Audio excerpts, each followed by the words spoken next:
دمشق کا ایک معروف اور مالدار تاجر رات کے پچھلے پہر سڑکوں پر ٹہل رہا تھا۔ موسم خوشگوار تھا مگر اس کا دل گھٹا جا رہا تھا۔ ڈاکٹروں کے مطابق اس کے پاس صرف 1 ہفتہ یا 10 دن باقی تھے۔ دنیا کی ہر آسائش ہونے کے باوجود بے بسی کا عالم یہ تھا کہ سب کچھ وقت سے پہلے ختم ہوتا محسوس ہو رہا تھا۔ ملک کے ڈاکٹر جواب دے چکے تھے۔ ایک آخری امید امریکہ میں علاج کی تھی مگر وہ بھی ختم ہو گئی۔ کئی مہینوں کے ٹیسٹ کے بعد ایک سینئر ڈاکٹر نے نرمی سے کہا کہ اب بہتر یہی ہے کہ باقی وقت اپنے بیوی بچوں کے ساتھ گزاریں۔ اسی بے چینی میں وہ رات گئے تک ٹہلتا رہا، یہاں تک کہ ایک سنسان اور تنگ پل پر جا پہنچا۔ سڑک کے پار اسٹریٹ لائٹ کے نیچے ایک خاتون کسی آدمی سے بات کر رہی تھی۔ اس کے انداز میں منت سماجت تھی جبکہ سامنے والا شخص بدتمیزی سے انکار کر رہا تھا۔ تاجر کے قدم رک گئے۔ اس نے سنا خاتون کہہ رہی تھی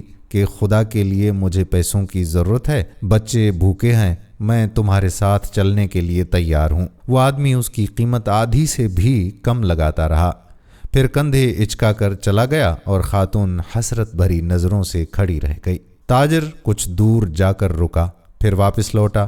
قریب آیا تو خاتون نے امید بھری نظروں سے دیکھا مگر اس نے نرمی سے کہا کہ نہیں بہن، ایسی کوئی بات نہیں ہے، میں نے تمہاری بات سنی، مجھے بتاؤ کہ کیا مسئلہ ہے۔ یہ سنتے ہی خاتون کی آنکھیں بھر آئیں، کہنے لگیں کہ بھائی، میں اس قسم کی عورت نہیں ہوں مگر مجبور ہوں۔ میں ایک بیوہ ہوں، چھوٹے چھوٹے بچے ہیں، شوہر کو فوت ہوئے 1 سال ہو گیا ہے۔ پہلے لوگ مدد کرتے تھے، اب سب نے چھوڑ دیا۔ گھر میں راشن نہیں، کرایہ دار نے کل تک کی مہلت دی ہے اور اب میرے پاس کوئی راستہ ہی نہیں۔ یہ سن کر تاجر کا دل کانپ اٹھا۔ اس نے جیب ٹٹولی تو رقم بہت کم تھی۔ اس نے وہی دے دی اور کہا کہ فکر نہ کرو، اپنا ایڈریس دو، سب ٹھیک ہو جائے گا۔ خاتون نے ہچکچاتے ہوئے اپنا ایڈریس دیا اور وہاں سے چلی گئی۔ تاجر فوراً گھر گیا، بڑی رقم لی، وین نکلوائی اور رات کے وقت اسٹور سے راشن بھر کر اس خاتون کے گھر پہنچ گیا۔ سارا سامان اتارا، رقم دی اور کہا کہ کل کرایہ دار سے میں خود بات کروں گا اور ہر مہینے آپ تک رقم پہنچتی رہے گی۔ یہ کہہ کر وہ خاموشی سے چلا گیا اور خاتون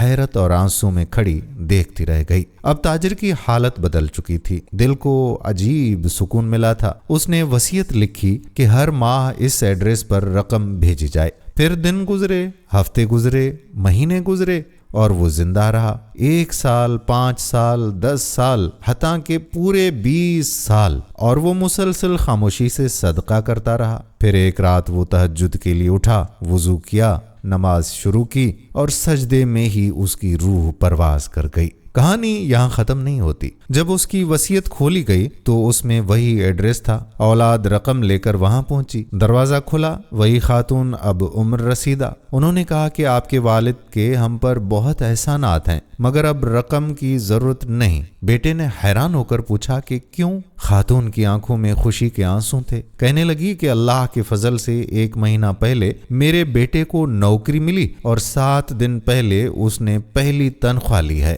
بیٹوں کے دل رک گئے کیونکہ ان کے والد کو فوت ہوئے بھی 7 دن ہی ہوئے تھے۔ یعنی چھپ کر کیا گیا صدقہ اللہ کے غضب کو بجھا دیتا ہے۔ اگر آپ کو یہ ویڈیو پسند آئی ہو تو خود بھی صدقہ کریں اور اس ویڈیو کو صدقہ جاریہ کی نیت سے شیئر کر دیں۔ کیا پتا کہ کسی کے دل میں یہ بات اتر جائے اور وہ کسی ایسے مجبور کی مدد کرے۔ اس کا اجر و ثواب اس کو بھی ملے گا، آپ کو بھی ملے گا اور ہمیں بھی۔ تو اس ثواب کے سلسلے کو روکیے مت، آگے بھیج دیجیے۔